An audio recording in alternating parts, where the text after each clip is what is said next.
أقول لكم في المقدمة لرسول الله صلى الله عليه وسلم مؤذنان. تعرفون من هما المؤذنان؟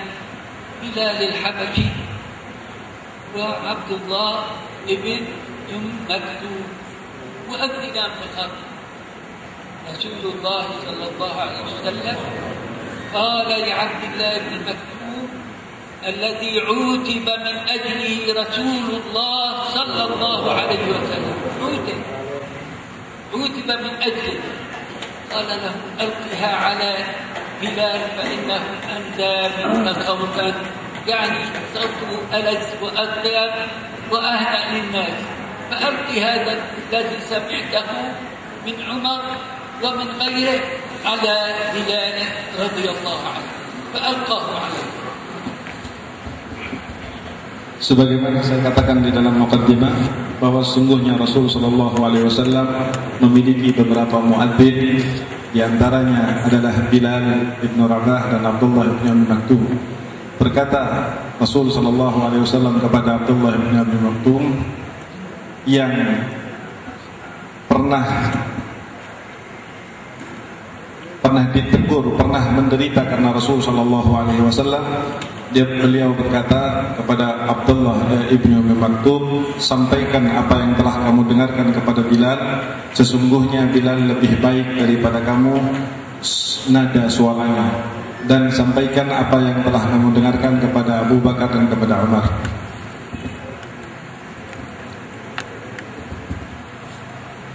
هذان المؤذنان هما مؤذني رسول الله صلى الله عليه وسلم، لكن الله عاتب رسول الله لأنه أعرض عن عبد الله بن مكتوم وكان ضريرا أعمى لا يرى. جاء ورسول الله مشغول مع صناديد قريش مع طغاة مكة، لأنه قال في نفسه يقول هؤلاء يقولون ما يتبعوا إلا العميان والعرجان والجماعة المكسرين، لا يتبعوا أشراف الناس. فكان صلى الله عليه وسلم مشغولا معهم، وجاء عبد الله بن مكتوم فأعرض عنه صلى الله عليه وسلم، عبس بالوجه، فنزل القرآن الكريم عبس وتولى أن جاءه الأعمى وما يدريك لعله يزكى أو يذكر فتنفعه الذكرى. نزلت هذه الآيات في المؤذن الذي كان يؤذن لرسول الله، وهو من؟ عبد الله بن مكتوم رضي الله عنه. كان أعمى لا يرى، ما عرف أن الرسول مشغول مع صناديد الكفر، فجاء يسأل رسول الله عن شيء يهمه ويتفقه فيه.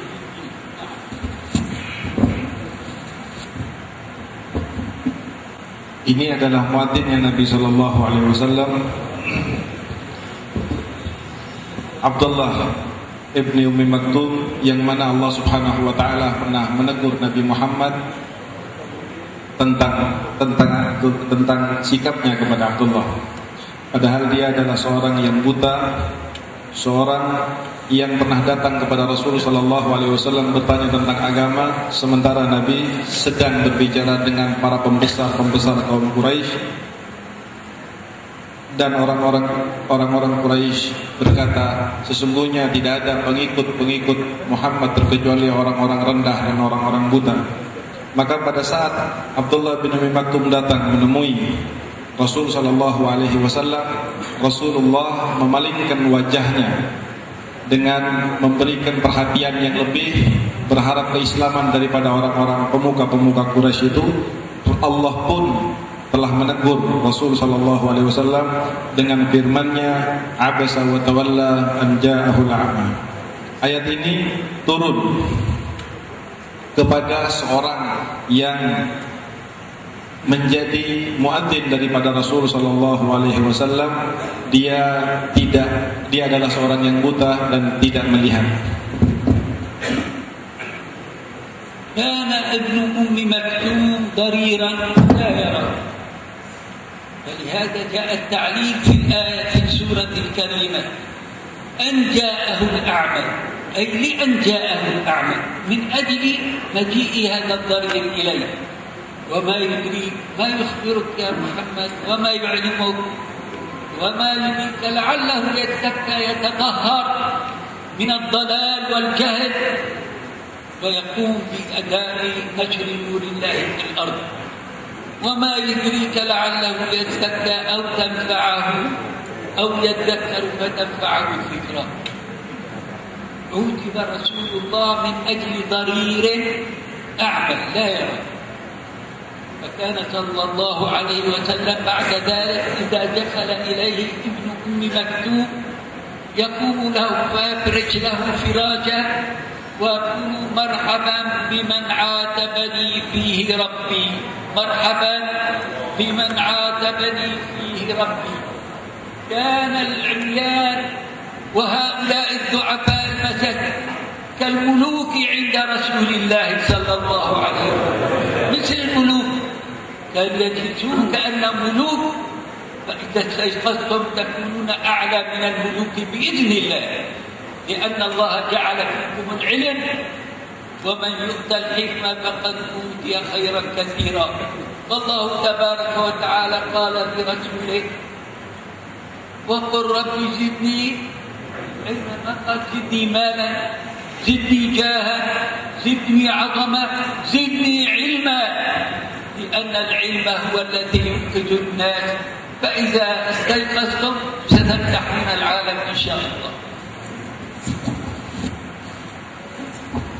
Adalah masih tentang Abdullah bin Maktum, bahwa beliau adalah orang yang menjadi sebab ditegurnya Rasulullah sallallahu alaihi wasallam oleh Allah Subhanahu wa taala. Padahal Abdullah bin Maktum adalah orang cacat dan bukan orang-orang yang dianggap terkemuka oleh kaumnya. Oleh sebab itu Rasul sallallahu alaihi wasallam atas teguran-teguran tersebut justru membuat Rasul sallallahu alaihi wasallam menghargai orang yang di mata manusia tidak berharga. Bahkan pada saat Abdullah bin Maktum datang mengunjungi Rasulullah sallallahu alaihi wasallam, maka Rasulullah membukakan tikarnya untuk Abdullah bin Maktum dan berkata, "Selamat datang kepada orang yang karena sebabnya saya pernah ditegur oleh Allah Subhanahu wa taala." Padahal beliau adalah orang miskin, orang yang buta, orang yang cacat. Namun demikianlah Rasul sallallahu alaihi wasallam karena hikmah yang diberikan oleh Allah Subhanahu wa taala dan doa beliau yang selalu mengatakan wa qul rabbi zidni ilma. Beliau tidak berdoa, diajari oleh Allah untuk bukan berdoa ya wa qul rabbi zidni malan, ya Allah tambahkan harta atau tambahkan kedudukan, tidak. Tetapi Rasulullah berdoa, tambahkan kepadaku ilmu, karena dengan ilmu maka seorang akan melihat permasalahan dengan benar. تريدون بعد هذا أن تستيقظوا أم تناموا؟ الشاعر يقول ما فاز إلا النوم، ناموا ولا تستيقظوا ما فاز إلا النوم. ويقوله تهكما بالناس، لا كلوا حقيقة، استيقظوا لئلا يقع بكم ما وقع في بلاد الشام. بلاد الشام بلاد الأنبياء، بلاد الصلحاء، بلاد العلماء، وقعوا في هذه المصيبة لأنهم تركوا الدعوة إلى الله. Maka setelah apa yang kita dengarkan dari beliau, apakah kita akan tetap berdiam diri, tetap tidur, tetap bermalas-malasan dan tidak ingin bangun?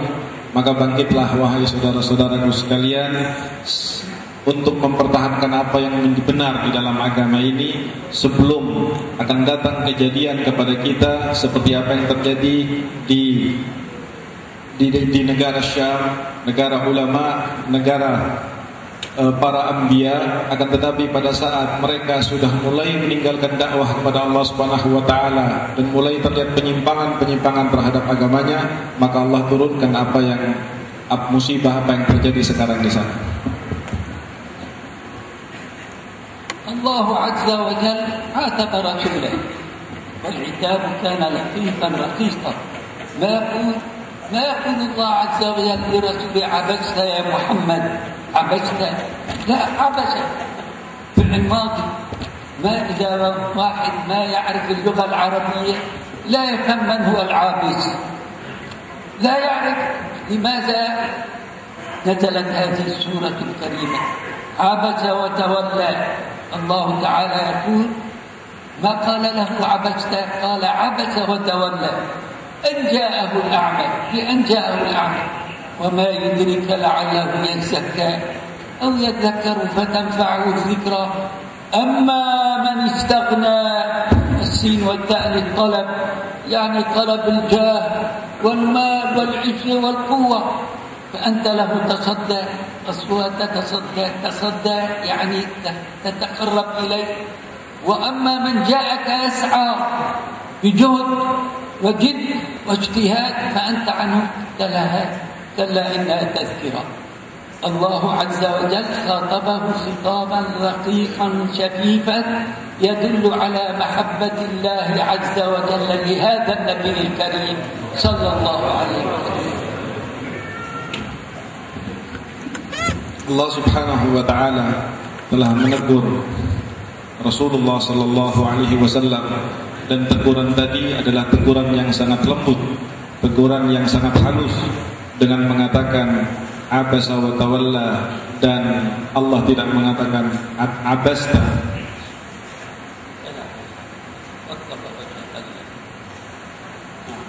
Wa ma yudrika la'allahu yazakka. Allah Subhanahu wa taala mengatakan kepada Nabi Muhammad bahwa sungguhnya orang yang buta yang datang itu adalah orang yang ingin membersihkan dirinya dan orang yang ingin mendapatkan pelajaran dari Rasul sallallahu alaihi wasallam.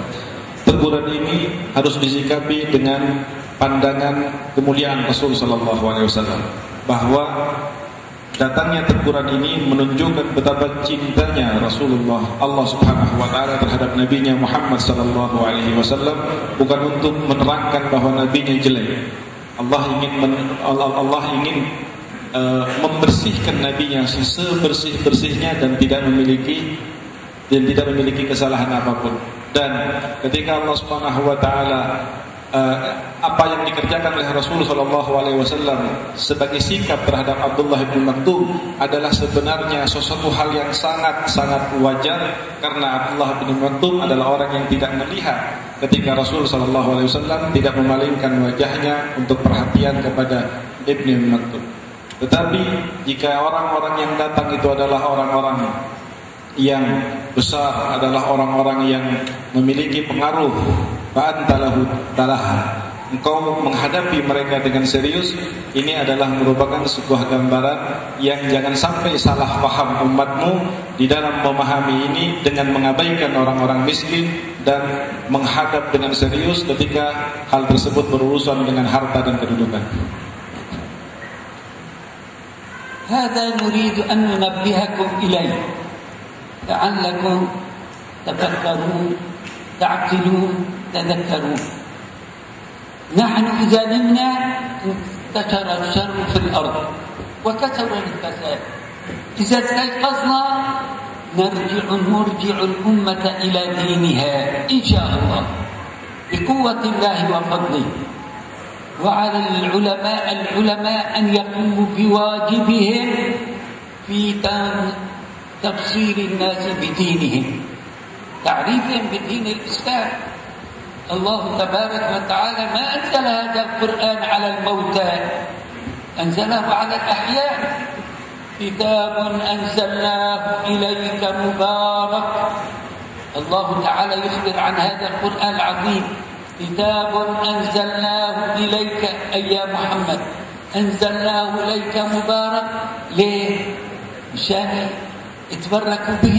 القرآن مبارك يدبروا آياته وليتذكر أولو الألباب. اللهم اجعلنا من أولي الألباب.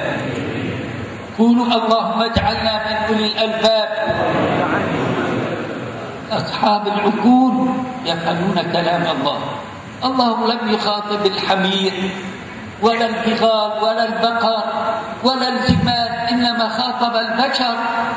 عليهم أن يدرسوا يدرسوا كتاب الله فيفهموا حق فهمه حتى ينتجوا العالم.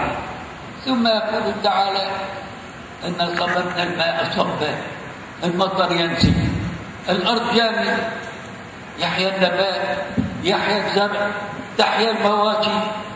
صببنا الماء صبا ثم شققنا الأرض شقا. إلى الله، أي قدرة هذه؟ كيف هذه الحبة الصغيرة تنبت 7 سنابل وتشق الأرض شقا؟ وشققنا الأرض، الله تعالى أخبر بأنه هذا النبات من الحبة تشق الأرض بقدرته تعالى.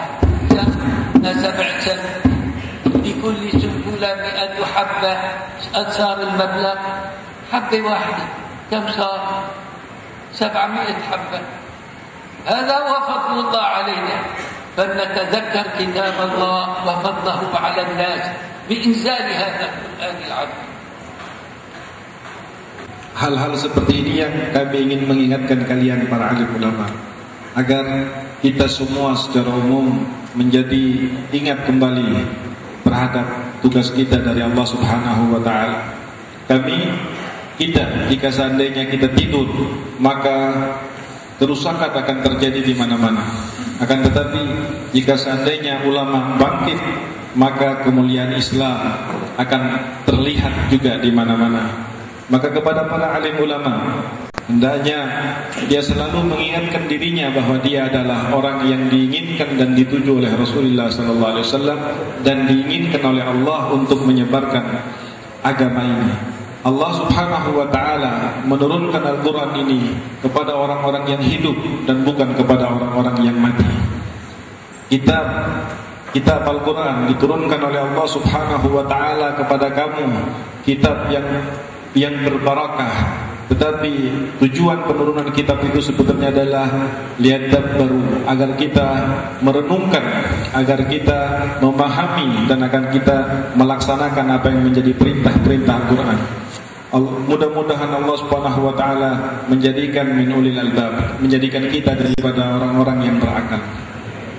Orang-orang yang memiliki akal akan memahami apa yang sebenarnya Allah Subhanahu wa taala maksudkan di dalam menurunkan ayat-ayatnya di dalam Al-Qur'an. Oleh karena itu, hendaknya senantiasa dan bukan hanya sekali bagi kita untuk kembali mempelajari kitab Al-Qur'an.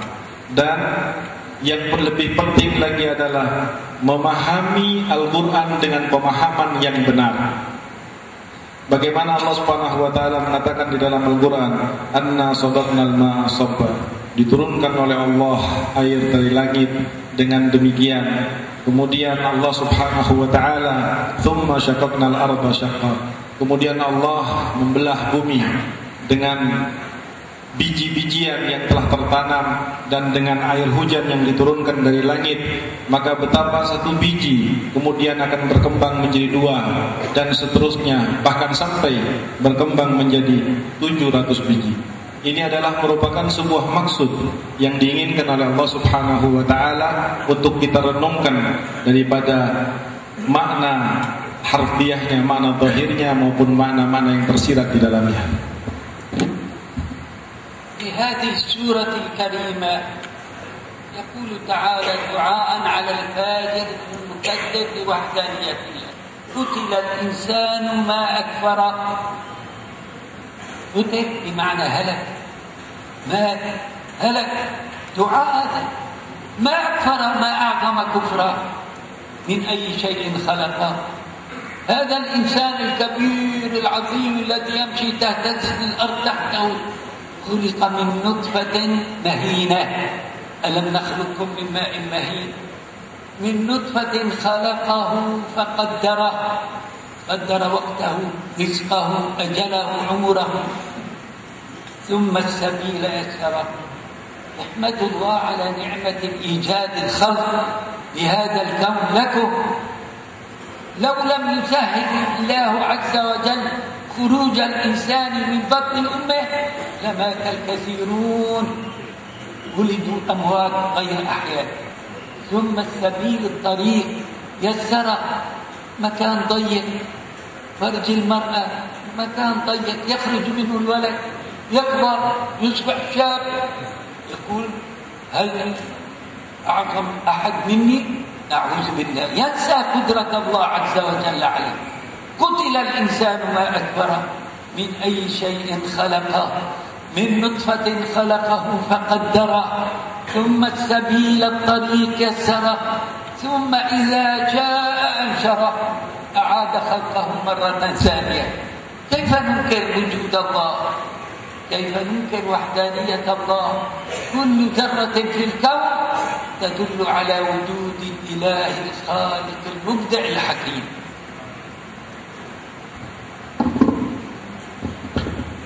Di dalam ayat-ayat disebutkan qutilal insanu ma akbar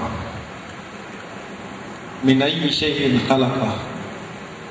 Kadang-kadang jika kita merenungkan ayat ini, maka kita akan merasa takut, di mana sebagian manusia kadang-kadang melupakan setelah dirinya menjadi besar, menjadi alim, menjadi terhormat. Maka jika dia merenungkan ayat yang selanjutnya, selayaknya dia akan malu kepada Allah Subhanahu wa taala, karena dikatakan khuliqa min nutfatin. Mereka adalah orang-orang yang besar, adalah tadinya orang-orang yang diciptakan oleh Allah Subhanahu wa taala dari nutfah. Kemudian Allah Subhanahu wa taala faqaddara, menentukan rizkinya, menentukan ajalnya. Renungkanlah ayat ini. Jika seandainya Allah Subhanahu wa taala tidak memudahkan bagi setiap bayi yang akan lahir keluar dari perut ibunya, maka niscaya akan mati banyak sekali daripada manusia. Tetapi rahmat Allah Subhanahu wa taala, bagaimana Allah Subhanahu wa taala mengatakan tsummas sabila yassara, bagaimana kemudian Allah Subhanahu wa taala memudahkan setiap bayi yang lahir, sehingga dari kelahiran itu manusia bisa mencapai prestasi-prestasi yang bahkan sangat tinggi. Tsumma idza syaa ansyara.